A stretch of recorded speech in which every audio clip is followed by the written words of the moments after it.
चौपाई यह सममात्रिक छंद है जिसमें 4 चरण होते हैं और प्रत्येक चरण में 16 मात्राएं होती है। चरण के अंत में यति होती है। चरण के अंत में जगन और तगन नहीं होने चाहिए। चौपाई छंद का उदाहरण है जय हनुमान ज्ञान गुण सागर, जय कपीस त्यों लोक उजागर, राम दूत अतुलित बलधामा, अंजनी पुत्र पवन सुत नाम। गीतिका गीतिका प्रत्येक चरण में 26 मात्राएं होती है। 14 और 12 पर यति। चरणांत में लघु रूप विन्यास आवश्यक होता है। गीतिका का उदाहरण है साधु भक्तों में सुयोगी संयमी बढ़ने लगे, सभ्यता की सीढ़ियों पर सूरमा चढ़ने लगे। तो गीतिका में कितनी मात्राएं होती है? 26। प्रत्येक चरण में 26 मात्राएं। हर गीतिका यह सममात्रिक छंद है। इसके प्रत्येक चरण में 28 मात्राएं होती है। 16 और 12 पर यति होती है और अंत में लघु और गुरु का प्रयोग होता है। हर गीतिका का उदाहरण है कहते यूं उत्तरा के नेत्र जल से भर गए, हिम के कणों से पूर्ण मानो हो गए पंकज ने। रोला रोला एक मात्रिक छंद है। मात्रिक समछंद। प्रत्येक चरण में 24 मात्राएं होती हैं तथा 11 और 13 पर यति होते हैं। प्रत्येक चरण के अंत में 2 गुरु या 2 लघु वर्ण होते हैं। 2 चरणों में तुक अवश्य होता है। रोला का उदाहरण है नित नव लीला ललित, ठानी गोलोक अजिर में, रमत राधिका संग रास रस रंग रुचिर में। नेक्स्ट है दोहा। यह मात्रिक अर्ध सम छंद है। इसमें प्रथम और द्वितीय चरण में 13 मात्राएं और द्वितीय और चतुर्थ चरण में 11 मात्राएं होती हैं। यति चरण के अंत में होती है। विषम चरणों के अंत में जगन नहीं होना चाहिए और सम चरणों के अंत में लघु होना चाहिए। सम चरणों की तुक भी होना चाहिए। दोहा है श्री गुरु चरण सरोज रज, निज मन मुकुर सुधारी, प्रणव रघुवर विमल जस जो, दायक फल चारी। मेरी भव बाधा हरो, राधा नागरी सोई, जा तन की झाई पड़े, श्याम हरि दुती होई। सोरठा सोरठा भी एक अर्ध सममात्रिक छंद है। इसके विषम चरणों में 11 मात्राएं और सम चरणों में 13 मात्राएं। सोरठा का उदाहरण है कुंद इंदु सम दे, उमा रमन करुणा अयन, जाहि दीन पर ने करहु कृपा मर्दन मयन। बरवे यह मात्रिक अर्धसम छंद है जिसके विषम चरणों में 12 और सम चरणों में 7 मात्राएं होती है। सम चरणों के अंत में जगन और तगन होने से मिठास बढ़ जाती है। बरवे का उदाहरण है वाम अंग शिव शोभित, शिवा उदार, शरद सुबारित में जनु तड़ित बिहार। क्वेश्चन है रत्नाकर द्वारा रचित किस छंद में लिखा गया गंगा अवतरण? जो रचना है पंडित जगन्नाथ रत्नाकर की रचना है गंगा अवतरण, वो किस छंद में लिखा गया? रोला में। अवधि का निचली छंद है बरवे। छंद के कितने प्रकार हैं? 3। श्री गुरु चरण सरोज रज, निज मन मुकुर सुधारु दोहा है। रोला में मात्रा है रोला। रोला प्लस लाला दोनों मिलकर बनते हैं छप्पे। प्रथम और द्वितीय चरण में 13 मात्राएं, दूसरे और चौथे चरण में 11 मात्राएं होती है। दोहे 4 चरणों में समान मात्रा वाले छंद को सममात्रिक छंद कहते हैं। सममात्रिक छंद है चौपाई। रहीमन पानी राखिए, बिन पानी सब सून दोहा है। किसको पुकारे यहाँ रोकर अरण्य बीच, चोहे जो करो शरण्य तिहारे घनाक्षरी है। दोहे का ठीक उल्टा कौन सा होता है? सोरठा। सुनिए सिय सत्य आशीष हमारी, पूजे मन कामना तुम्हारी। चौपाई है निज भाषा उन्नति है, सब उन्नति को मूल दोहा। जिस छंद में पहले और तीसरे चरणों में 13 मात्राएं, दूसरे और चौथे चरणों में 11 मात्राएं होती है वह दोहा होता है। सर्वप्रथम छंद की चर्चा किस वेद में मिलती है? तो ऋग्वेद। मुख होई वाचाल पंगु, चढ़ई गिरिवर गहन, जासु कृपा सो दयाल, द्रव सकल कली मल दहन। तो इसमें सही राइट कौन सा दोहा है? सोरठा। निम्नलिखित में से सममात्रिक छंद का कौन सा उदाहरण है? तो सोरठा, ऑप्शन बी। नहीं पराग नहीं मधुर, मधुर नहीं विकास, यही काल, अली काली सो बंधियो आगे कौन हवा। तो राइट आंसर है दोहा। शिल्पगत आधार पर दोहे से उल्टा छंद है। दोहे का उल्टा छंद कौन सा है? सोठा। सुनो सियासत अचीस हमारी, पूजे मन कामना तुम्हारी। प्रस्तुत पंक्तियों में कौन सा छंद है? तो चौपाई। निज भाषा उन्नति है, सब उन्नति को मेल। निज भाषा ज्ञान के, मिटे नहीं एक सूल। प्रस्तुत पंक्तियों में कौन सा छंद है? तो यह है दो। जिस छंद के पहले और तीसरे चरण में 13 और दूसरे चौथे चरण में मात्रा होती है, वह छंद कहलाता है दोहा। रेमन पानी रागे, बिन पानी सब सून। पानी गए न उभरे, मोती मानिस चून। दोहा। किसको पुकारे यहाँ रोकर अरण्य बीच, चाहे जो करो शरण्य शरण तिहारे। प्रस्तुत पंक्ति में कौन सा छंद है? नागश्री। अर्धमात्रिक जाति का छंद है दोहा। चौपाई के प्रत्येक चरण में कितनी मात्राएं होती है? 16। छंद कितने प्रकार के होते हैं? 3। मुंह खोई वाचाल पंगु, चढ़ई गिरिवर गहन। जासु कृपा सो दयाल, द्रव सकल कली मल दहन। सोरठा। दोहे और रोले का क्रम से मिलाने पर कौन सा छंद बनता है? तो कुंडली। अवधि शिला का ऊर पर था गुरु भार, तिल तिल काट रही थी मृग जलधार। प्रस्तुत पंक्ति में कौन सा छंद है? बरवे।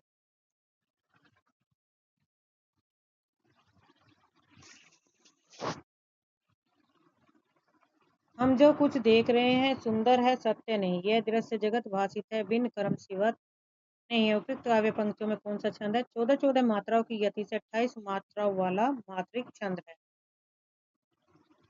घनाश्री छंद है कौन सा? वर्णिक। वीर या आला किस जाति के छंद है? तो ये मात्रिक है। जिस छंद में वर्णिक या मात्रिक प्रतिबंध न हो वह छंद कहलाता है मुक्त छंद। निराला की कविता जूही की कली उदाहरण है मुक्त छंद का उदाहरण। Option C. जो जग हित पर प्राण न्यौछावर है कर पाता, जिसका तन है किसी लोक हित में लग जाता। रोला। किस छंद में 6 चरण है? 26 में।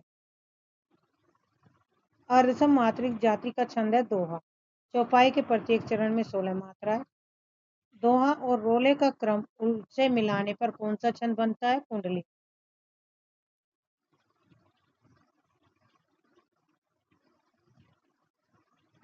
अवधि शिला का उर पर था गुरुबार, तिल तिल काट रही इधर उधर। तो ये है बरवे। छंद का सप्रथम उल्लेख कहाँ पर मिलता है? ऋग्वेद में।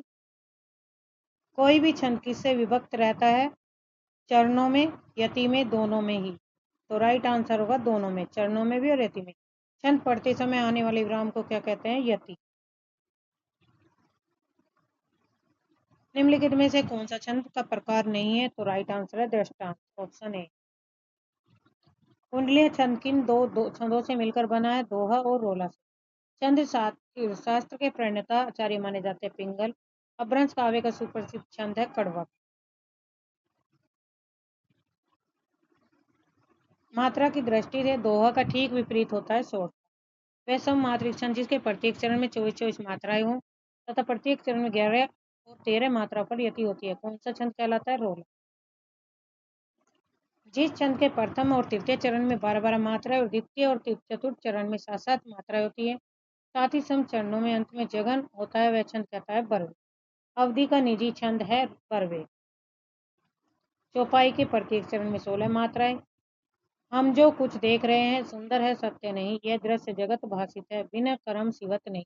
उपयुक्त काव्य पंक्तियों में निम्नलिखित में कौन सा छंद है? तो 14 मात्राओं की यति पर 28 मात्राओं वाला मात्रिक छंद।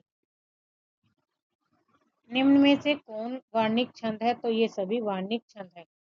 दोहा, सोठा, चौपाई। क्या लकुटी हरी कमरिया, पुर राज तिहु, पुर को ताजी डारी में प्रयुक्त छंद है सवैया। मात्रिक विषम संयुक्त छंद है कुंडलिया।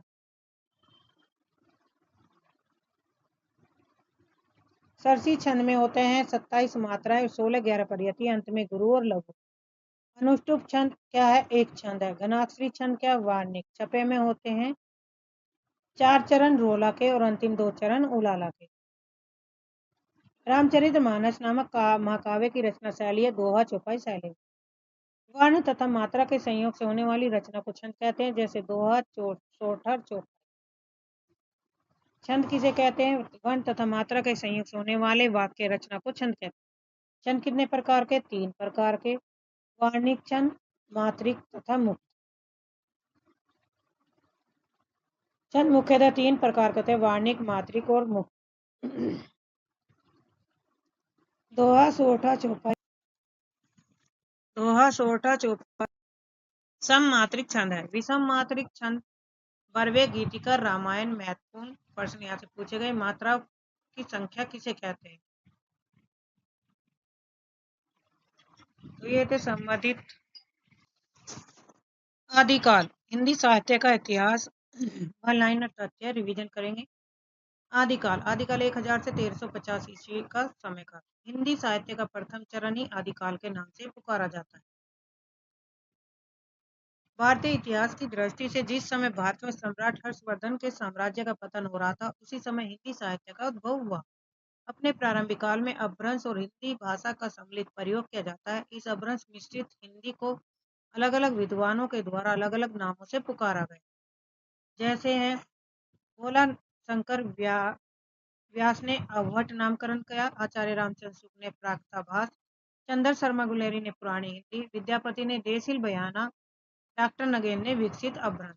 तो वेरी वेरी इंपॉर्टेंट है एग्जाम की दृष्टि से।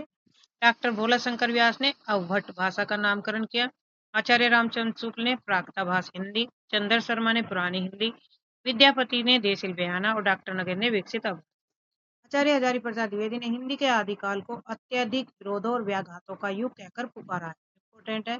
डॉक्टर नगेन ने हिंदी साहित्य के आदिकाल को आक्रमण और युद्धों के प्रभाव की मन स्थिति का प्रतिफल कहकर पुकारा। आदिकाल का नामकरण। हिंदी साहित्य के प्रथम चरण को अलग अलग विद्वानों ने द्वारा अलग अलग नामों से पुकारा है। आचार्य हजारी प्रसाद द्विवेदी ने आदिकाल का, आचार्य रामचंद्र शुक्ल ने वीरगाथा काल, महावीर प्रसाद द्विवेदी ने बीजोपन काल, राहुल शंकरत्या ने श्वेत सामंत काल और डॉक्टर रामकुमार वर्मा ने संधि और चारण काल। जॉर्ज अब्राहम ग्रेसन ने चारण काल कहा, मिश्रबंधु ने आरंभिक काल, डॉक्टर गणपति चंद्र गुप्त ने प्रारंभिक और शून्य काल, डॉक्टर रमाशंकर शुक्ल रसाल ने जैक काव्य काल बाल्यावस्था, आचार्य विश्वनाथ प्रसाद ने वीरकाल, बाबू श्याम सुंदर दास ने वीरकाल अपभ्रंश काल, चंद्र शर्मा गुलेर ने अपभ्रंश काल, धीरेन्द्र वर्मा ने अपभ्रंश काल, बच्चन सिंह ने अपभ्रंश काल और जातीय साहित्य का उदय काल। डॉक्टर हरीश ने उत्तर अपभ्रंश काल, राम खिलावन पांडे ने संक्रमण काल, हरीशचंद्र वर्मा ने संक्रमण काल, राम प्रसाद मिश्र ने संक्रांति काल, मोहन अवस्थी ने आधार काल, शैलेश जादी ने आठवीं काल, पृथ्वीनाथ कमलकुल श्रेष्ठ ने अंधकार काल, डॉक्टर शंभुनाथ ने आदिकाल की प्रमुख शैलियां। आदिकालीन साहित्य में मुख्यतः निम्न दो प्रकार की शैलियों का प्रयोग है, डिंगल शैली, पिंगल शैली। डिंगल का प्रयोग है राजस्थानी मिश्रित अपभ्रंश को डिंगल शैली कहा जाता है। डिंगल और ब्रजभाषा, राजस्थान और अपभ्रंश का मिश्रित है, डिंगल शैली, राजस्थानी मिश्रित अपभ्रंश को। और इस शैली में कठोर और कर्कश शब्दावली का अधिक प्रयोग किया जाता है। पिंगल शैली में ब्रज मिश्रित अपभ्रंश भाषा को पिंगल शैली कहा जाता है, जैसे प्रेम की भाषा। इस शैली में कोमलकांत पदावली का अधिक प्रयोग किया जाता है। आदिकालीन साहित्य की प्रवृत्ति। आदिकालीन साहित्य में प्रमुखतः 3 प्रकार की प्रवृत्तियों का प्रयोग पाया जाता है। वीर गाथात्मक रास और साहित्य की रचनाओं में, धार्मिक है रास सिद्ध और नाथ साहित्य की रचनाओं में, श्रृंगारिकता है विद्यापति की पदावली रचना। हिंदी साहित्य का आदि कवि सर्वप्रथम कवि है। ठाकुर शिव सिंह सैगर के अनुसार पुष्य पुण्य को। डॉक्टर रामकुमार वर्मा ने हिंदी का प्रथम कवि किसे माना? डॉक्टर शंभू को 693 से 750 उनका समय।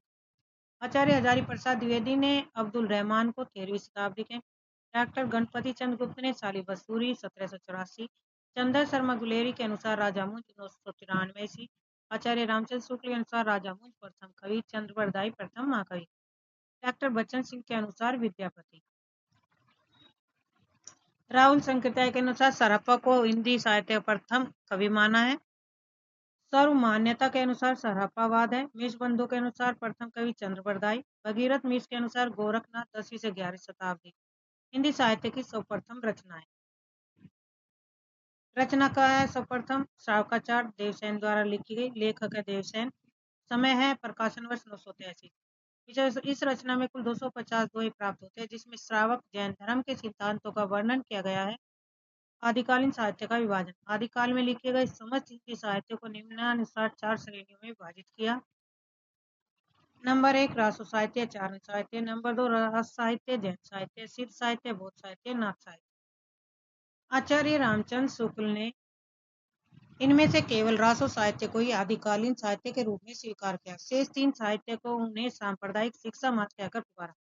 आचार्य हजारी प्रसाद द्विवेदी ने इन चारों को ही आदिकालीन साहित्य के रूप में स्वीकार किया। आदिकाल में ही कुछ रचनाएं ऐसी भी प्राप्त होती है जिन्हें उपयुक्त चारों में स्थान नहीं दिया जा सकता। ऐसे साहित्य को आचार्य रामचंद्र शुक्ल ने आदिकाल पुट का साहित्य कहा। डॉक्टर नगेन ने आदिकालीन स्वतंत्र साहित्य कहा। रासो साहित्य, चारण साहित्य। रासो शब्द की उत्पत्ति। रासो शब्द की रचना के संदर्भ में अलग अलग विद्वानों द्वारा निम्न अनुसार अलग अलग मत प्रतिपादित किए गए। आचार्य रामचंद्र शुक्ल ने बीसल देव रासो रचना में रसायन शब्द के आधार पर रासो शब्द की उत्पत्ति रसायन शब्द से मानी थी। हजारी प्रसाद द्विवेदी ने अब्दुल रहमान द्वारा रचित संदेश रासक रचना के आधार पर रासो शब्द की उत्पत्ति रासक शब्द से मानी। उन्होंने निम्नलिखित क्रम किया: रासक, रासह, रास, रासो। गारसदा तासी ने अपनी रचना में पृथ्वीराज रासो रचना के लिए पृथ्वीराज राजसु शब्द का प्रयोग किया। इस आधार पर उन्होंने रासो शब्द की उत्पत्ति राजसु या राजसूय शब्द से मानी है। कविराज श्यामलदास काशी प्रसाद जायसवाल ने रासो शब्द की रचना रहस्य शब्द से मानी।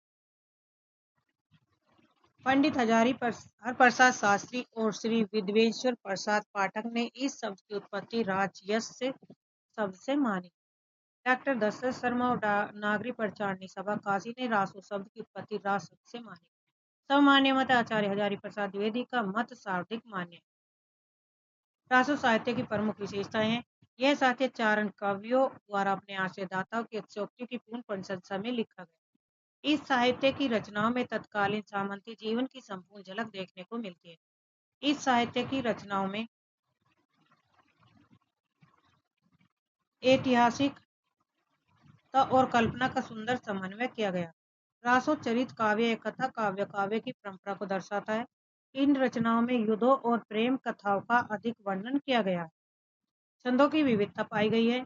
इन रचनाओं में वीर और श्रृंगार रस की प्रधानता देखने को मिलती है। सिद्ध, जैन और नाथ संप्रदाय द्वारा धार्मिक काव्य की रचनाएं की गई है। इस साहित्य की अधिकांश रचनाएं सटीक और अप्रामाणिक मानी जाती है।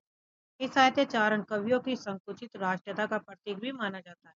इसमें अपभ्रंश प्रभावित हिंदी भाषा का प्रयोग किया है। लोक साहित्य की रचना में डिंगल और पिंगल भाषा का प्रयोग भी किया गया है।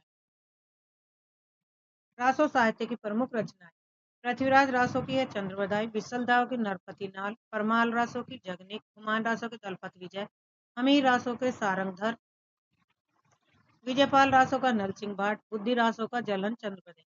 पृथ्वी रासो के लेखक है चंद्रवरदाई। रचना काल का समय काल 1168 से 1225 विक्रम संवत।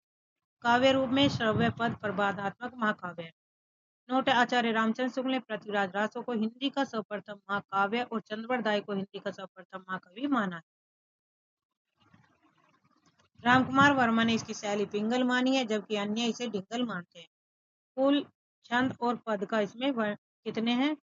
16,306। छंद विधान है 16,306। पदों की रचना के लिए कुल 68 प्रकार के छंदों का प्रयोग किया गया, जिनमें छपे छंद का शाब्दिक प्रयोग है। इसी कारण छपे छंद को चंद्रवरदाई का शाब्दिक प्रिय छंद भी माना जाता है। विभाजन: इस रचना का विभाजन 69 समय यानी कि सर्गों में विभक्त है। प्रमुख विशेषता है: इस रचना में अजमेर के राजा पृथ्वीराज चौहान और कन्नौज के राजा जयचंद की पुत्री संयोगिता के प्रेम विवाह पृथ्वीराज चौहान द्वारा लड़े गए युद्धों का वर्णन है। इस रचना की सर्वप्रथम जानकारी कर्नल टार द्वारा संरचित annals and antiquities of Rajasthan में दी गई थी। आचार्य रामचंद्र शुक्ल, डॉक्टर नगेंद्र और हरप्रसाद शास्त्री के अनुसार इस रचना का उत्तरार्ध भाग चंद्रवरदाई के पुत्र जल्हन द्वारा लिखा गया माना जा गया। पुस्तक जल्हन हत दे चली गजन कृपताज, यानी कि जो चंद्रवरदाई की जो पुस्तक थी उसे पूरा किसने किया था? उसके पुत्र जल्हन। आचार्य हजारी प्रसाद द्विवेदी ने इस रचना को अर्थ प्रमाणिक माना है, मानते हुए इसे केवल सुख सुखी संवाद कहा। किसने? आचार्य हजारी प्रसाद द्विवेदी। डॉक्टर नगेंद्र ने इस रचना को घटना कोश मात्र कहा। बाबू श्याम सुंदर दास एवं नारायण तिवारी ने इसे विशाल वीर और काव्य कहा। सूत्र: शाम का उदय विशाल वीर रूप में हुआ। डॉक्टर बच्चन सिंह ने इसे राजनीति की महाकाव्यता की त्रासदी कहा। रचना की प्रामाणिकता के संदर्भ में 3 मत हैं: अप्रमाणिक, अर्धप्रमाणिक और प्रमाणिक। अप्रमाणिक मानने वाले विद्वान में डॉक्टर बुलर, जो 1875 में इस रचना को सर्वप्रथम अप्रमाणिक घोषित किया। आचार्य रामचंद्र शुक्ल ने उन्होंने इसे पूरा ग्रंथ जाली माना। कविराज मुरारीदास और श्यामलदास गौरीशंकर हीरानंद पहुंचे। इसमें ने ट्रिक है राम श्याम मुरारी शंकर देवी। ये ट्रिक है याद रखने की। जो अर्धप्रमाणिक मानने वाले कौन है? राम श्याम मुरारी शंकर। राम श्याम मुरारी शंकर देवी। शुक्ल श्याम मुरारी गौरी देवी। अर्धप्रमाणिक मानने वाले में आचार्य हजारी प्रसाद, मुनिजिन विजय, सुनीति कुमार चटर्जी, अगरचंद नाटा। और प्रमाणिक में है मानने वाले कर्नल टाड, मिस बंधु, श्याम सुंदर दास, मोहनलाल, विष्णु लाल पांडे, मथुरा प्रसाद दीक्षित, डॉक्टर दशरथ शर्मा, अयोध्या सिंह उपाध्याय, हरि। कामायनी, कामायनी किसके द्वारा रचित है? जयशंकर प्रसाद के की रचना है, जयशंकर प्रसाद। और इसका जो प्रकाशन हुआ था 1935 में। इसमें कितने सर्ग है? 15। तो 15 की ट्रिक होगी चियास। ची आ कवल। जैसे चिंता, आ से आशा, स से श्रद्धा, कैसे काम और वैसे वासना और ल से लज्जा।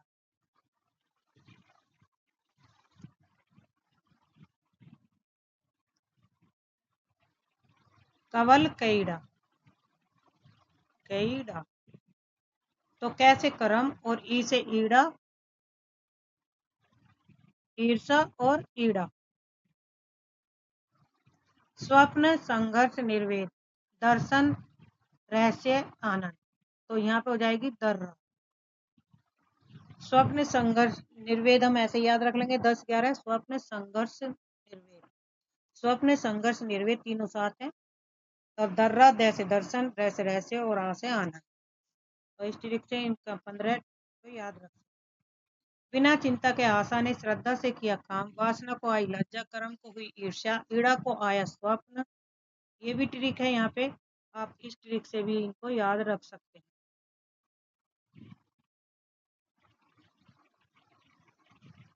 संघर्ष और निर्वेद, दर्शन को रहस्य में आया आनंद। पश्चिमी हिंदी बोलियों की ट्रिक है खबर बुक। पश्चिमी हिंदी में ब्रज हरि के कन्ने खड़ी कोरवी बुंदेली।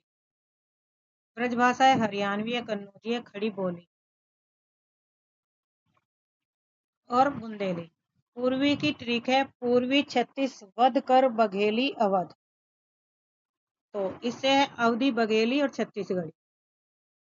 पूर्वी हिंदी की है छत्तीसगढ़ी, अवधि और बघेली। अवधि को कोसली पूर्वी भी कहा जाता है। बिहारी भाषा समूह की ट्रिक है मग में मेथी भोज करे। मग में मेथी भोज करे, मगही, मैथिली, भोजपुरी। राजस्थानी भाषा की समूह ट्रिक है मामे ने जय को मारा। मामे ने जय को मारा। मैं से माँ से मालवी, में से मेवाती और जय से जयपुरी और माँ से मारवाड़ी। अर्धप्रमाणिक मानने वाले विद्वान हैं हजारी प्रसाद द्विवेदी ने परमाल रासों को भी अर्धप्रमाणिक माना है। हजार मुनि अगर अर्धप्रमाणिक। हजार से हजारी प्रसाद द्विवेदी, मुनि जिन विजय, सुनीति कुमार चटर्जी, अगरचंद नाटा। प्रमाणिक मानने वाले इतिहासकार कर्नल मिर्च, बाबू मोहन, मथुरा, दशरथ, अयोध्या।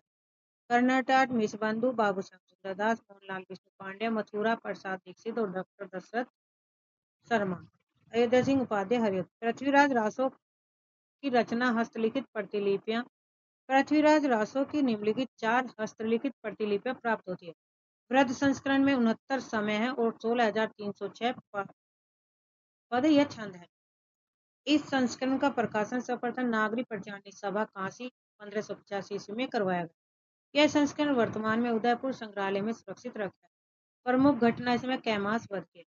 दूसरा संस्करण है मध्यम संस्करण में 7000 पद हैं जो अप्रकाशित हैं। इसमें अध्यायों को प्रस्ताव कहा गया। यह संस्करण वर्तमान में बीकानेर संग्रहालय में सुरक्षित है। तीसरा सबसे छोटा लघु संस्करण है जिसमें 3000 पद, 19 अध्याय खंड है। यह संस्करण भी वर्तमान में बीकानेर संग्रहालय में सुरक्षित रखा गया। लघुतम संस्करण 1300 पद है। डॉक्टर माता प्रसाद गुप्त और डॉक्टर दशरथ ओझा शर्मा ने इसी संस्करण को पृथ्वीराज रासो का मौलिक संस्करण माना।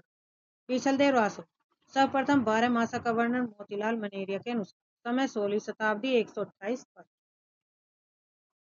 लेखक है नरपति नाल। रचना है 1155 से 1212 विक्रम संवत। संवत 1272 मझारी, जेठ बदी 9वीं बुधवारी। नाल रसायन आरंभ है शारदा टूटी ब्रह्म कुमारी।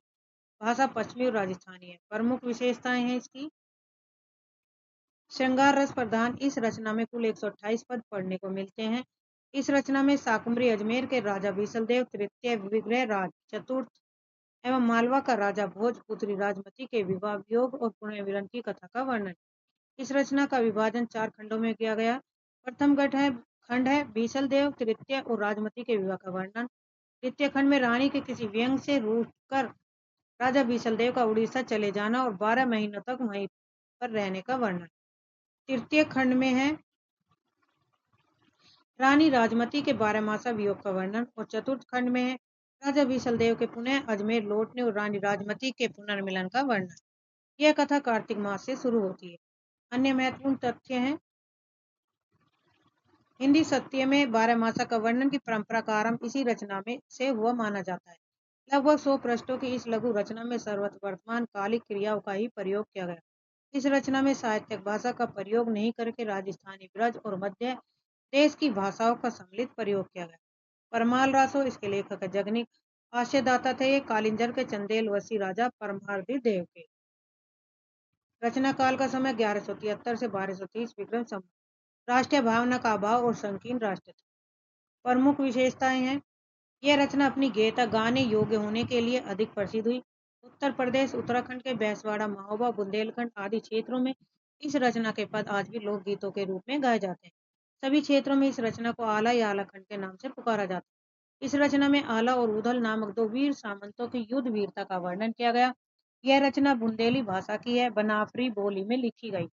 इस रचना का सर्वप्रथम प्रकाशन 1865 ईस्वी में फर्रुखाबाद, उत्तर प्रदेश के तत्कालीन कलेक्टर चार्ल्स इलियट द्वारा आलाखंड के नाम से करवाया गया। इस रचना का दूसरा प्रकाशन डॉक्टर श्याम सुंदर दास के द्वारा नागरिक प्रचारणी सभा काशी के माध्यम से परमाल रासो के नाम से करवाया गया। आचार्य हजारी प्रसाद द्विवेदी ने इस रचना को अर्ध प्रमाणिक रचना माना। कुमान रासो। कुमान रासो के लेखक दलपत विजय। पदों की संख्या 5000। रचनाकार है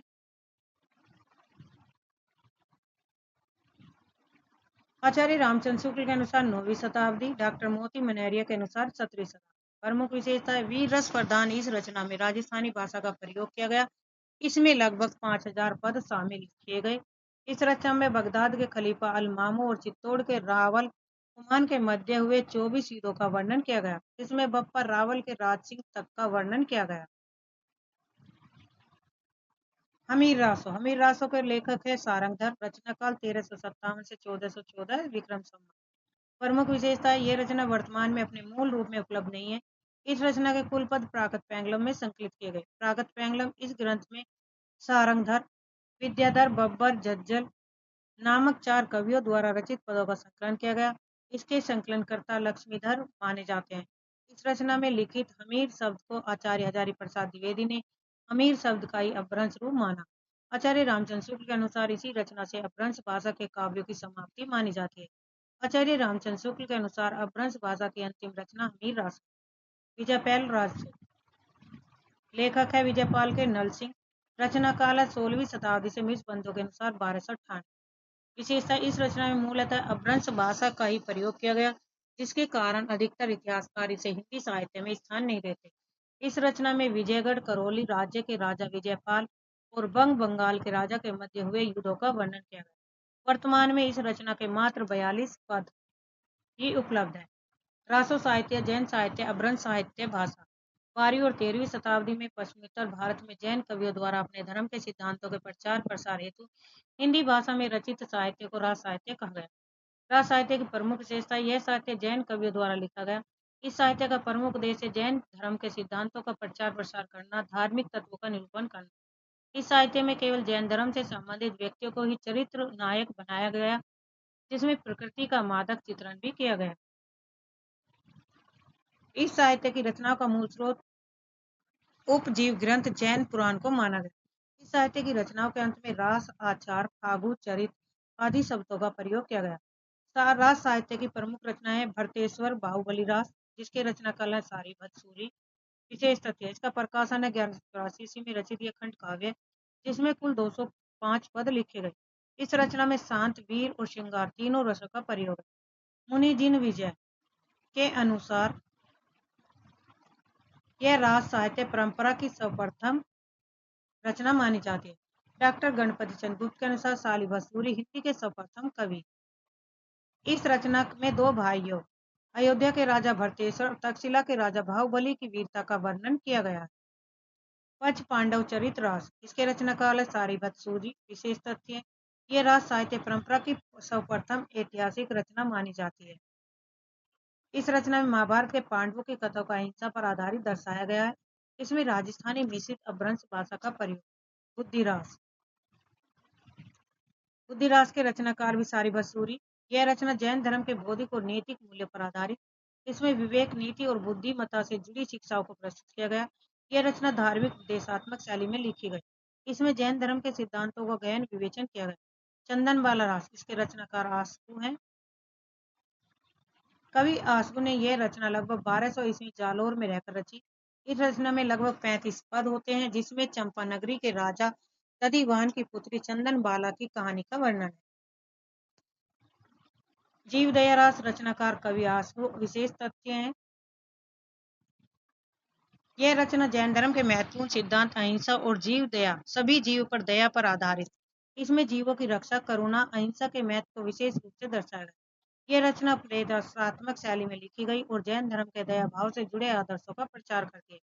इसमें नैतिकता, संयम और परोपकार को महत्वपूर्ण गुणों के रूप में प्रस्तुत किया गया। स्थूली भद्र रास, रचनाकार है जिनधर्म सूरी। विशेष तथ्य है यह रचना जैन धर्म के प्रसिद्ध चरित्र स्थूली भद्र के जीवन पर आधारित। इसमें स्थूली भद्र की कथा, उनके आध्यात्मिक परिवर्तन, वैराग्य धारण करने की घटनाओं का वर्णन किया गया। इस रचना में जैन धर्म के मूल सिद्धांतों संयम, त्याग और मोक्ष की प्राप्ति पर बल दिया गया। इसमें नैतिकता, धार्मिक आदर्श और सांसारिक मोह से मुक्ति की प्रेरणा। रेवंत गिरी रास, रचनाकार है विजय सेन सूरी। तथ्य यह रचना जैन धर्म के धार्मिक और ऐतिहासिक प्रसंग पर आधारित। इसमें रेवंत गिरी से संबंधित घटना और धार्मिक मूल्य और जैन परंपराओं का विस्तृत वर्णन किया गया। इस रचना में जैन संतों की तपस्या, त्याग और आध्यात्मिक उद्देश्यों को दर्शाया। यह काव्य धार्मिक कर्तव्य, आत्मशुद्धि और मोक्ष प्राप्ति के मार्ग को रेखांकित करता है। नेमिनाथ रास के रचनाकार है स्मृति। विशेष तथ्य हैं इससे संबंधित ये रचना जैन धर्म के 22वें तीर्थंकर भगवान नेमिनाथ के जीवन पर आधारित। इसमें नेमिनाथ के जन्म, तपस्या, वैराग्य और मोक्ष प्राप्ति की घटना का विस्तृत वर्णन किया गया। इस रचना में जैन धर्म के प्रमुख सिद्धांतों अहिंसा, तप, त्याग और संयम पर विशेष बल दिया गया। नेमिनाथ के विवाह से पहले उनका पशुओं के प्रति दयाभाव देखकर संन्यास ग्रहण करने का प्रसंग इस रचना का मुख्य आकर्षण। इसमें धार्मिक और नैतिक आदर्शों को उजागर करते हुए भक्ति भाव को विशेष रूप से दर्शाया। गौतम स्वामी रास, रचनाकार है उदयवंत और विजयवंत। विशेष तथ्य ये रचना भगवान महावीर के प्रमुख गंधर्व मुख्य शिष्य गौतम स्वामी के जीवन पर आधारित। इसमें गौतम स्वामी के ज्ञान, वैराग्य और आध्यात्मिक यात्रा का वर्णन किया गया। यह रचना जैन धर्म के प्रमुख तत्वों अहिंसा, त्याग, तपस्या और आत्मज्ञान पर आधारित। गौतम स्वामी की शंकाओं का समाधान और उनका मोक्ष की ओर अग्रसर होना इस रचना का मुख्य विषय। इसमें धार्मिक प्रवचनों और जैन आचार्यों के उपदेशों को महत्वपूर्ण रूप से प्रस्तुत किया गया। कछली रास, रचनाकार प्रज्ञा तिलक। विशेष तथ्य यह रचना जैन धर्म से संबंधित धार्मिक और नैतिक मूल्यों को दर्शाती है। इसमें जैन संतों के तप, त्याग और साधना का विवरण किया गया है। कछली रास में करुणा, अहिंसा और मोक्ष प्राप्ति जैसे जैन धर्म के मूलभूत सिद्धांतों को प्रमुखता दी गई। यह रचना धार्मिक कथा और उपदेशात्मक शैली में लिखी गई। इसमें नैतिक शिक्षा और आध्यात्मिक उन्नति को प्रमुख रूप से दर्शाया गया। करकन चरित्र रास, रचनाकार कन कामर मुनि। विशेष तथ्य यह रचना जैन धर्म के एक प्रमुख चरित्र करकन के जीवन पर आधारित। इसमें करकन की वीरता, नीति, धर्मपरायणता और वैराग्य की कथा का वर्णन किया गया। यह जैन धार्मिक साहित्य की परंपरा में एक महत्वपूर्ण ग्रंथ माना जाता है, जिसमें तप, अहिंसा और धर्म के प्रति समर्पण को प्रमुखता दी गई है। इसमें करकन के संघर्षों, आध्यात्मिक जागृति और मोक्ष की ओर अग्रसर होने की घटनाओं को प्रस्तुत किया गया। इस रचना में जैन धर्म के सिद्धांत और आदर्शों को रोचक कथानक के माध्यम से उजागर किया गया। कुमारपाल प्रतिभा, रचनाकार सोमप्रभ सूर्य। विशेष तथ्य, यह रचना गुजरात के परसी सोलंकी वंश से राजा कुमारपाल के जीवन और जैन धर्म में उनकी आस्था पर आधारित। इसमें राजा कुमारपाल के जीवन में हुए परिवर्तन, उनके जैन धर्म ग्रहण करने और अहिंसा के मार्ग पर चलने का वर्णन किया। यह रचना जैन धर्म के सिद्धांतों अहिंसा, करुणा, दया और संयम को उजागर करती है। सोमप्रभ सूरी ने इसमें जैन आचार्यों के उपदेश और उनके प्रभाव को विस्तार से बताया। इसमें राजा कुमारपाल की धार्मिक प्रवृत्ति और उनके शासन में जैन धर्म के प्रचार प्रसार को महत्वपूर्ण दर्शाया गया। प्रबंध चिंतामणि के रचनाकार आचार्य मेरुतंग है। विशेष तथ्य, प्रबंध चिंतामणि जैन साहित्य का एक महत्वपूर्ण ऐतिहासिक और गद्य रचना है। यह रचना 14वीं शताब्दी में लिखी गई, जिसमें कई ऐतिहासिक घटनाओं, राजाओं और संतों के जीवन चरित्र का वर्णन किया गया। इस ग्रंथ में 5 प्रमुख प्रबंध कथाएं शामिल हैं, जिसमें राजा कुमारपाल, विक्रमादित्य, सिद्धराज, जयसिंह, भोजराज और चंद्रापीठ के जीवन चरित्र का उल्लेख किया गया। रचना में ऐतिहासिक और पौराणिक प्रसंगों का मिश्रण किया गया, जिससे यह न केवल एक ऐतिहासिक बल्कि एक शिक्षाप्रद ग्रंथ भी बन जाता है। आचार्य मेरुतंग ने इसे जैन धर्म के सिद्धांतों के ऐतिहासिक घटनाओं को जोड़कर लिखा, जिससे यह एक मूल्यवान ग्रंथ बन गया। इसमें नीति, धर्म, राजनीति और समाज के विभिन्न पहलुओं को अत्यंत प्रभावशाली शैली में प्रस्तुत किया गया। भट्टेश्वर बाहुबली रास, घोर रास, रचनाकार है वर्धसेन सूरी। विशेष तथ्य, ये रचना जैन धर्म के 2 प्रमुख पाठ है, भट्टेश्वर अयोध्या के राजा और बाहुबली तक्षशिला के राजा की वीरता का धार्मिक आदर्शों पर आधारित। इसमें भट्टेश्वर और बाहुबली के बीच हुए संघर्ष, उनके वीरता प्रदर्शन और अंत बाहुबली के वैराग्य धारण करने की कथा का इसमें वर्णन किया। यह रचना जैन धर्म के महत्वपूर्ण सिद्धांतों में अहिंसा, संयम, मोक्ष के प्रति समर्पण को प्रमुखता से दर्शाती है। भट्टेश्वर बाहुबली की घोर रास विशेष रूप से बाहुबली की आध्यात्मिक यात्रा, उनके संन्यास ग्रहण की करने की कथा को उभारता है। वत्सेन सूरी ने इस ग्रंथ को काव्यात्मक शैली में लिखा, जिसमें वीर रस और शांत रस का सुंदर समन्वय किया गया। कान्नड़ देव प्रबंध, इसके रचनाकार है पद्मनाभ। विशेष तथ्य, कान्नड़ देव प्रबंध एक ऐतिहासिक रचना है, जिसमें कान्नड़ देव के जीवन, वीरता और संघर्ष का वर्णन किया गया। इस रचना में 13वीं से 14वीं शताब्दी के राजस्थान के सामाजिक और राजनीतिक हालात को दर्शाया गया। मुख्य रूप से इसमें जालों के चौहान, राजा कान्नड़ देव और अलाउद्दीन खिलजी के आक्रमण का विस्तृत वर्णन किया गया।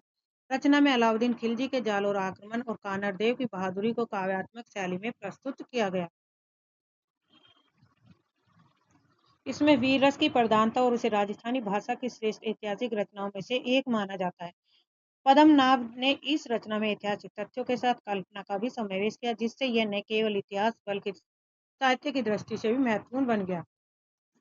शार्काचार, इसके रचनाकार है देवसेन। विशेष तथ्य, शार्काचार जैन धर्म के अनुयायी शार्कों के लिए आचार संहिता के रूप में लिखी गई एक महत्वपूर्ण रचना। इस ग्रंथ में जैन शार्वक गृहस्थ अनुयायियों के कर्तव्य, नैतिकता, संयम और धार्मिक आचरणों के नियमों का विस्तार से वर्णन है। यानी कि इस रचना में कहा गया, जो व्यक्ति गृहस्थी में रहते हुए भी नियम और कर्तव्यों और नैतिक संयम और धार्मिक आचरणों का नियम का वर्णन करता है। रचना में साहित्य, अहिंसा, सत्य, अस्तेय, ब्रह्मचार्य और अपरिग्रह जैसे पंच महाव्रतों की व्याख्या की गई। यह ग्रंथ जैन धर्म के आचार शास्त्र का एक महत्वपूर्ण अंग माना जाता है और शार्कों के लिए अनुकरणीय मार्गदर्शिका के रूप में प्रसिद्ध है। इसमें कुल 250 दोहे उपलब्ध हैं, जिनमें से जैन धर्म के सिद्धांतों को सरल और प्रभावशाली भाषा में प्रस्तुत किया गया। शार्काचार को जैन धर्म के उन ग्रंथों में गिना जाता है जो धार्मिक आस्था को व्यवहारिक जीवन से जोड़ते हैं और मोक्ष प्राप्ति का मार्ग निर्देश देते हैं। अब है सिद्ध साहित्य। सिद्ध साहित्य का समय 8वीं से 13वीं शताब्दी तक माना जाता है। 12वीं से 13वीं शताब्दी के समय ही पूर्व भारत में बौद्ध धर्म की वर्ज्यान शाखा के अनुयायी द्वारा अपने धर्म के सिद्धांतों का प्रचार प्रसार करने के लिए जो साहित्य हिंदी भाषा, देश भाषा, जन भाषा में रचे गए, वही सिद्ध साहित्य कहलाए। राहुल शंकरचार्य ने इस साहित्य पर शोध कार्य करके सिद्धों की कुल संख्या कितनी बताई? 84। ये सभी सिद्ध अपने नाम के अंत में आदर सूचक पा शब्द का प्रयोग करते, जैसे सरपा, सबरपा, लुईपा, कन्हपा आदि।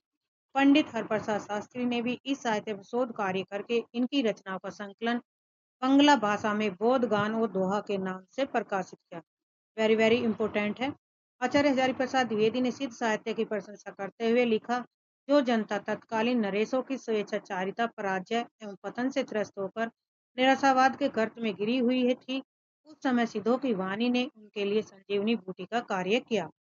तो ये कथन भी इम्पोर्टेंट है और ये हर परीक्षाओं के लिए महत्वपूर्ण है, यूजीसी नेट, टीजीटी, पीजीटी सभी के लिए। मुनि दत्त सूरि एवं मुनि अद्वैत ने सिद्धों द्वारा परिक्त भाषा को संध्या और संध्या भाषा का, जिसका शाब्दिक अर्थ है कुछ स्पष्ट और कुछ अस्पष्ट। सिद्ध साहित्य का विकसित रूप ही आगे चलकर नाथ साहित्य में परिवर्तित हुआ। सिद्ध, नाथ और संत। हिंदी साहित्य में उलटवासी शैली का सर्वप्रथम प्रयोग सिद्ध साहित्य में मिलता है।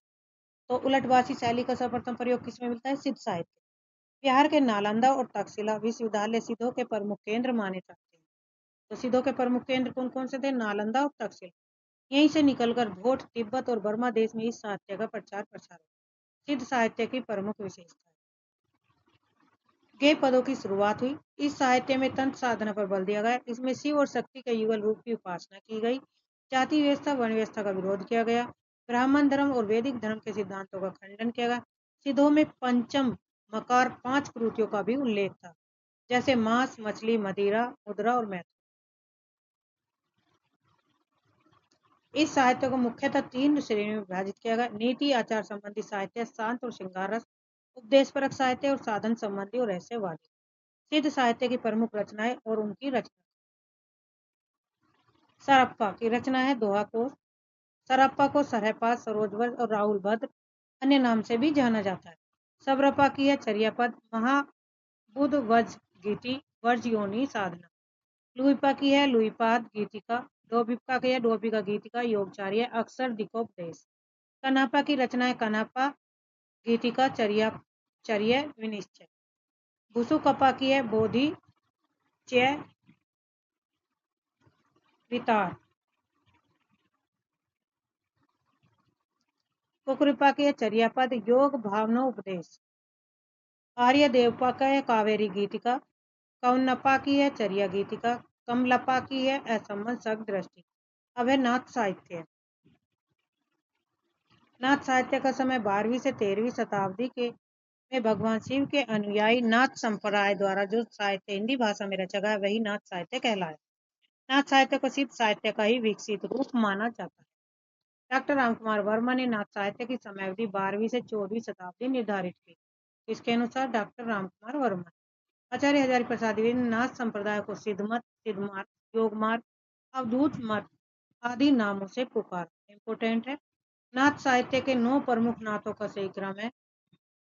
आदिनाथ, जिसे शिव कहा गया, गुरु है। मत्स्यनाथ, मच्छिंद्रनाथ। गोरखनाथ प्रवर्तक है 12वीं शताब्दी के। चरपटनाथ, गहिनीनाथ, ज्वालेंद्रनाथ, चौरंगीनाथ, भृतहरिनाथ और गोपीचंद नाथ। नाथ साहित्य की विशेषता। गुरु और ज्ञान निष्ठा को सार्वधिक महत्व दिया गया। हिंदी साहित्य में नारी की सार्वधिक निंदा इसी साहित्य में की गई। सांसारिक भोग विलास और मनोविकारों की रचना की गई। गृहस्थ धर्म के प्रति अनादर इस साहित्य का प्रमुख दोष माना जाता है। हठयोग साधना पद्धति को अपनाया गया, जिसमें मन, प्राण, वायु, शुक्र, तेज, वाक, वाणी, कुंडलनी इन 5 तत्वों पर नियंत्रण रखना आवश्यक माना गया। हठ योग को राजयोग, वज्रयोग और कुंडली योग के नाम से भी जाना जाता है। गोरखनाथ द्वारा रचित सिद्ध सिद्धांत पद्धति के अनुसार हठ शब्द में प्रयुक्त है का अर्थ सूर्य और ठय का अर्थ चंद्रमा, चंद्र ग्रहण किया जाता है। नाथ साहित्य की प्रमुख रचनाएं। नाथ साहित्य के अंतर्गत प्राप्त होने वाली समस्त रचनाएं या तो गुरु गोरखनाथ के द्वारा लिखी गई या उनके अनुयायियों द्वारा लिखी गई गोरखनाथ के नाम से प्रकाशित करवा दी गई। आरंभ में इस साहित्य की रचनाएं इधर उधर बिखरी हुई थी।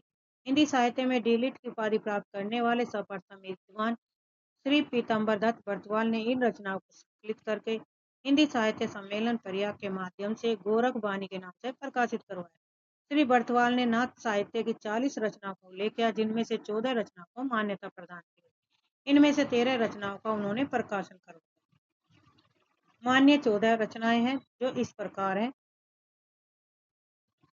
शाब्दी नाथ साहित्य की सबसे प्रामाणिक रचना पद, प्राण सांकली, शिष्य दर्शन, नरवेबोध, अभय मात्रा जोक, आत्म। 15 तिथि सप्तवार, मछिंदर गोरख रोमावली, ज्ञान तिलक, 5 मात्रा, ज्ञान चौतीसा यह प्रकाशित है। अन्य महत्वपूर्ण रचनाएं। उपयुक्त 14 रचनाओं के अतिरिक्त नाथ साहित्य में अन्य रचनाएं भी मिलती हैं, जैसे है गोरख गणेश गोष्ठी, दत्त गोरख संवाद, महादेव गोरख संवाद, गोरखनाथ के 17 कला, योग चिंतामणि, ज्ञानामृत योग, योग भी। विशेष तथ्य है मछिंद गोरख संवाद एक संवाद ग्रंथ मानी जाती है। इस रचना में गोरखनाथ जी द्वारा प्रश्न किए गए और उनके गुरु मछिंद्रनाथ द्वारा उत्तर दिए गए। प्रश्नकर्ता गोरखनाथ जी हैं और उत्तरदाता मतेश्वर नाथ है। आदिकालीन स्वतंत्र साहित्य। आदिकाल में कुछ रचनाएं ऐसी भी प्राप्त होती है जिन्हें पूर्वक चारों प्रकार के साहित्यों में स्थान नहीं दिया जा सकता। आचार्य रामचंद्र शुक्ल ने इन्हें फुटकल रचनाएं, डॉक्टर नगेन ने इसे आदिकालीन स्वतंत्र साहित्य के नाम से उल्लेख किया। इन रचनाओं को लौकिक साहित्य के नाम से जाना जाता है। इन्हें पुनः 2 भागों में विभाजित, लौकिक साहित्य और लौकिक गद्य साहित्य, लौकिक पद साहित्य। लौकिक पद साहित्य में रचना ढोला मारूरा, लेखक है कवि कल्लोल और जैन कवि कुशललाल। यह रचना सर्वप्रथम 1473 ईस्वी में कवि कल्लोल के द्वारा रची गई। बाद में 1561 में जैन कवि कुशललाल द्वारा भी कुछ पद जोड़ दिए गए, जिसके कारण कुशललाल को भी इसका सह रचनाकार माना जाता है। सर्वप्रथम संपादन। इस रचना का सर्वप्रथम संपादन 1934 ईस्वी में नागरी प्रचारणी सभा काशी के माध्यम से निम्नलिखित 3 विद्वानों द्वारा किया गया। नंबर 1 श्री नरोत्तम स्वामी, नंबर 2 श्री सूर्यकरण पारिक, नंबर 3 श्री राम। प्रमुख विशेषताएं हैं, 3 विद्वानों द्वारा कराया गया नरोत्तम और ये प्रमुख विशेषताएं।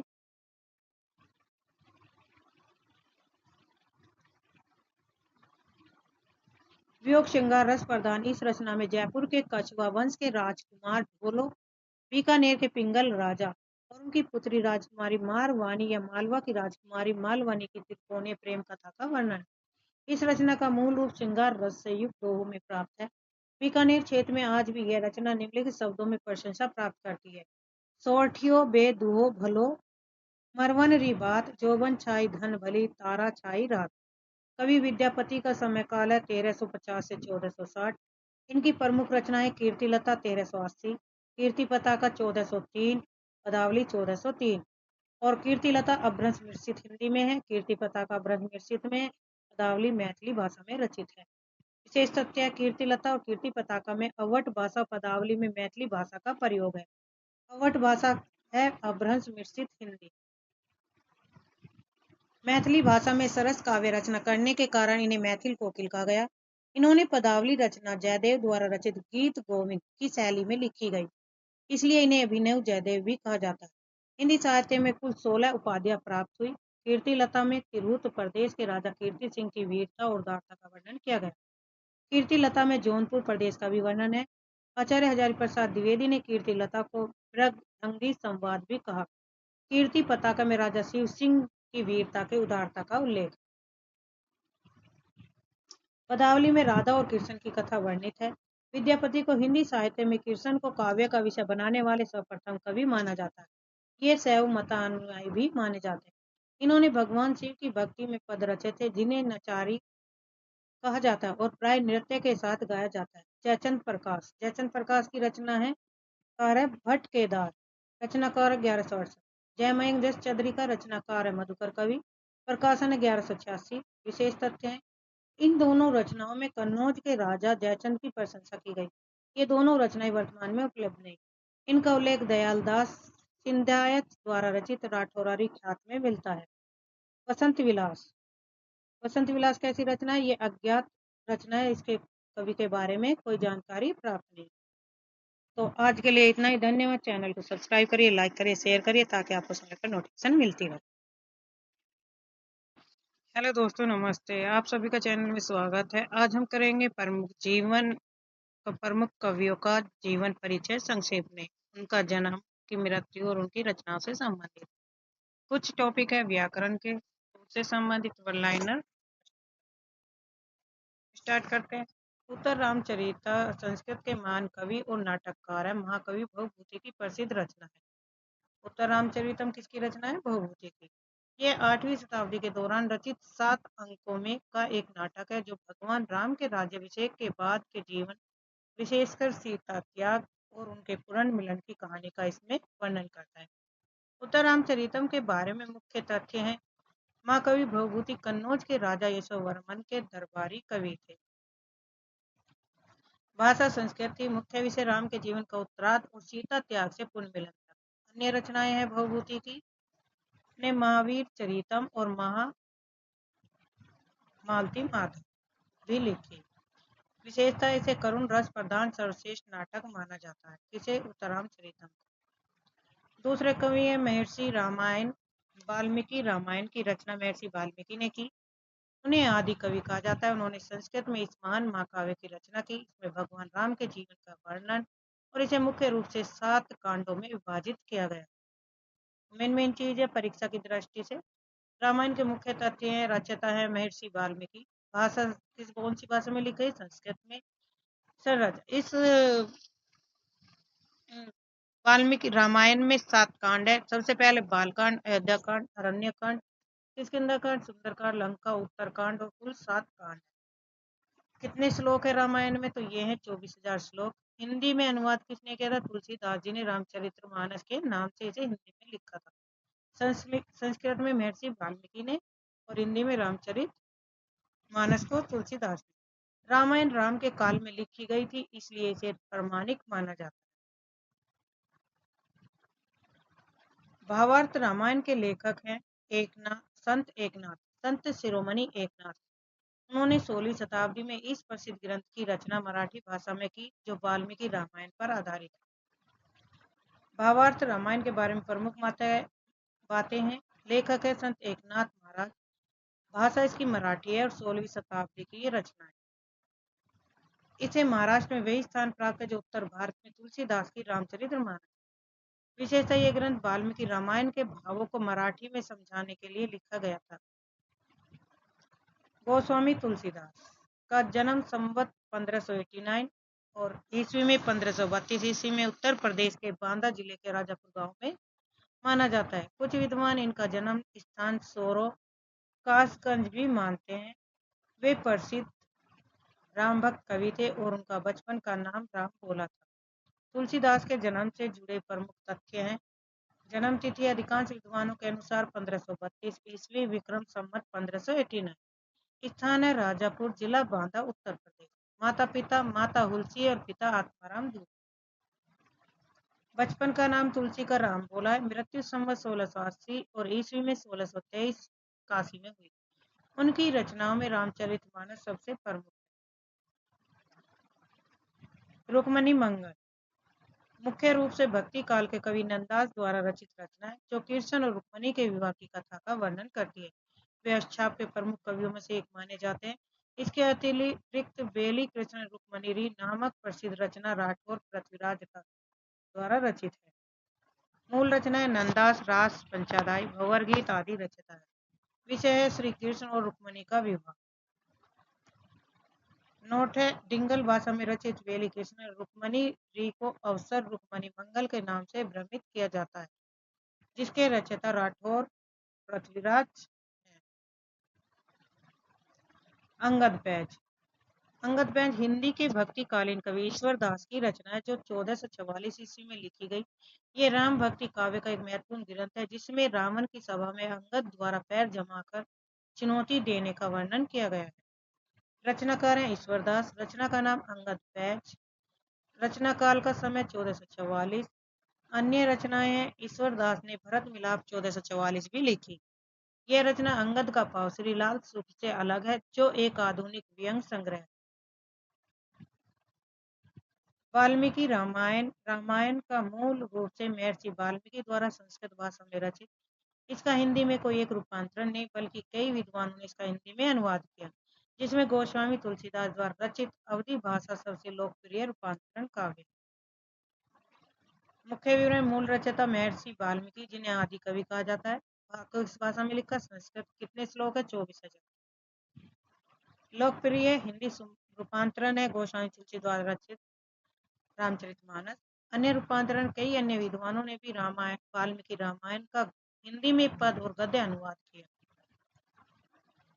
मूल वाल्मीकि रामायण में राम को एक आदर्श मानव मर्यादा पुरुषोत्तम के रूप में दिखाया गया है, जबकि तुलसीदास की रामचरितमानस में उन्हें भगवान विष्णु के अवतार के रूप में महिमा मंडित किया गया है।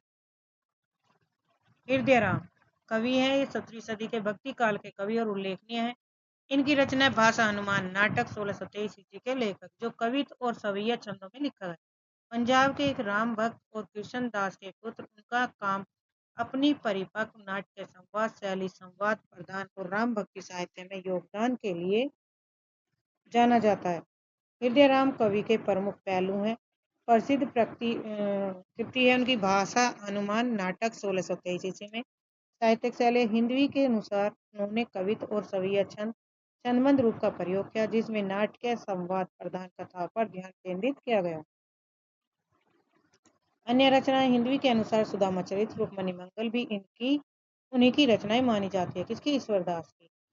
उन्हें महत्वपूर्ण राम भक्त कवियों में स्थान दिया गया, जिन्हें अक्सर नाभादास और रघुदास जैसे संत कवियों की परंपरा से जोड़ा जाता है। भाषा परिपक्व और परिष्कृत काव्य भाषा के लिए जानी जाती है। रीति काल के प्रसिद्ध कवि सेनापति का समय 17वीं शताब्दी विक्रम 1700 के आसपास माना जाता है। उनका जन्म अनुश्रुतियों के अनुसार 1644 ईस्वी से संवत 1701 के आसपास माना जाता है। वे रीतिकालीन काव्यधारा के उत्कृष्ट कवि हैं, जो मुख्यतः अपनी प्रकृति चित्रण और श्लेष अलंकार के लिए प्रसिद्ध है। सेनापति का जीवन परिचय। समय काल है 17वीं शताब्दी रीतिकाल सम्राट जहांगीर के शासनकाल के समकालीन है। जन्म लगभग 1644 ईस्वी विक्रम संवत 1701। जन्म स्थान अनूप शहर, उत्तर प्रदेश, गंगा के तट पर। उनकी मृत्यु के सटीक वर्ष का कोई प्रमाणिक विवरण उपलब्ध नहीं है, लेकिन वे 17वीं सदी के मध्य तक सक्रिय थे। प्रसिद्ध रचना है कवित रत्नाकर, काव्य रत्नाकर, जिसमें ऋतु वर्णन अत्यंत सुंदर है। सेनापति जी ब्रजभाषा के कवि थे। उन्होंने रीतिकालीन परिपाटी के विपरीत श्लेष अलंकार का बहुत ही उत्तम प्रयोग किया, जिसके कारण उन्हें हिंदी साहित्य में श्लेष सम्राट भी कहा जाता है। रावण मंदोदरी संवाद मूल रूप से महर्षि वाल्मीकि रचित रामायण युद्ध कांड का हिस्सा है।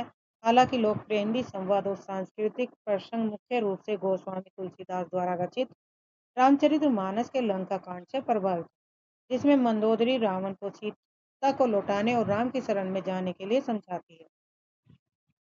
मुख्य बातें। मूल स्रोत राम वाल्मीकि रामायण युद्ध कांड। लोकप्रिय संस्करण है रामचरितमानस। तुलसीदास में मंदोदरी रावण को नीति और धर्म का पाठ पढ़ाती है।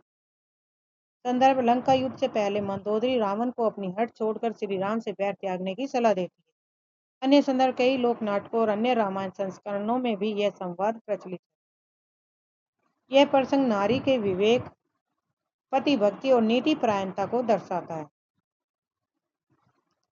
नाभादास भक्ति काल के राम भक्त कवि थे, जिनका समय 17वीं शताब्दी विक्रम संवत 1600 से 1700 के आसपास माना जाता है।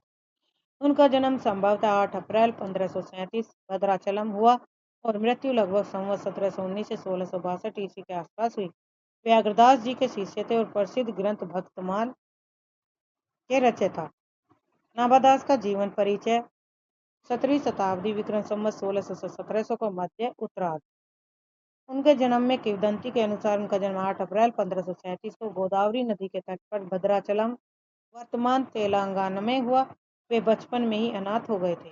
शिक्षा और गुरु। इनके गुरु अग्रदास जी थे, जिन्होंने इन्हें दीक्षित किया और शिक्षा दी।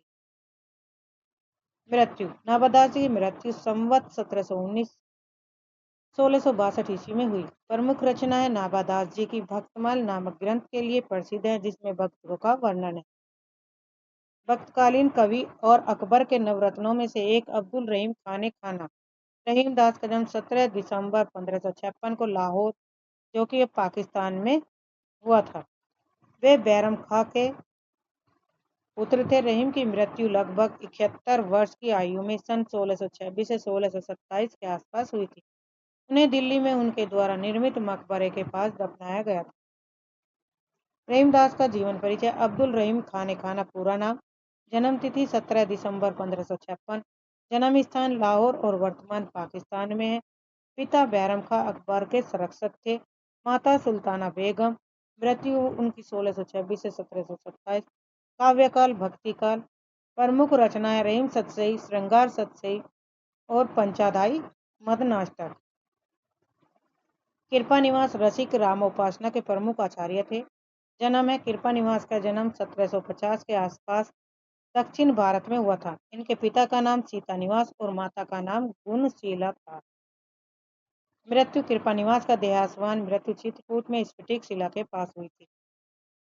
अन्य जानकारी है। उन्होंने रामानुजाचार्य वैष्णव संत आनंद विलास से दीक्षा ली थी। वे रसिक भावना के उपासक थे। उन्होंने राम सीता के रसिक रूप की उपासना पर बल दिया। वे चित्रकूट में ही शेष जीवन व्यतीत किया। श्री हित हरिवंश महाप्रभु 1502 से 1552 का समयकाल 16वीं शताब्दी का पूर्वार्ध। राधा वल्लभ संप्रदाय के संस्थापक। इनका जन्म विक्रम संवत 1559 सन 1502 में वैशाख शुक्ल एकादशी को मथुरा के पास के बाद ग्राम में हुआ था। इसका हरिवंश महाप्रभु का। उनका अवसान निधन 1609 सन 1552 में वृंदावन में हुआ, जो भक्ति काल का कृष्ण भक्ति युग था। हित हरिवंश राय जी का जीवन काल। जन्म विक्रम संवत 1559 सन 1502 ईस्वी वैशाख शुक्ल एकादशी स्थान बाद ग्राम मथुरा के पास। निधन विक्रम संवत 1609 से 1552 ईस्वी वृंदावन में। समय काल था 16वीं शताब्दी। भक्ति काल के प्रवर्तक थे राधा वल्लभ संप्रदाय के। प्रमुख रचनाएं हित 84, स्फुट वाणी, राधा सुधा निधि और यमुनाष्टक। महत्वपूर्ण है ये। मूल पहचान इन्हें श्री कृष्ण की वंशी का अवतार भी माना जाता है। अब है हिंदी व्याकरण, जिसमें छंद और छंद के भेद दिए गए हैं। छंद कितने प्रकार? वार्णिक छंद, शाब्दिक और मुक्त। दोहा, सोठा, चौपाई, गीतिका, हरगीतिका, रोला और कुंडली। हिंदी व्याकरण। छंद की परिभाषा। छंद शब्द में असन प्रत्यय लगने से बना है। छंद धातु का अर्थ है आलित करना। आचार्य रामचंद्र शुक्ल के अनुसार छोटी छोटी सार्थक ध्वनियों के प्रभावपूर्ण सामंजस्य का नाम ही छंद है। छंद की परिभाषा। छंद शब्द में असन प्रत्यय लगने से बना है। छंद धातु का अर्थ आह्लादित करना यानी कि प्रश्न करना। छंद के भेद। छंद के भेद कितने? वार्णिक छंद है, मात्रिक और मुक्त। वार्णिक छंद वर्ण गणना के आधार पर रचा गया छंद वार्णिक छंद कहलाता है। साधारण वे वार्णिक छंद जिनमें 26 वर्ण के चरण होते हैं। खंडक वे वार्णिक छंद जिसमें 26 वर्ण से अधिक वर्ण होते हैं।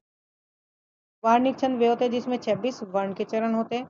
खंडक वे वार्णिक छंद होते हैं जिसमें 26 वर्ण से अधिक होते हैं। उन्हें दंडक कहा जाता है। प्रमुख छंदों का परिचय।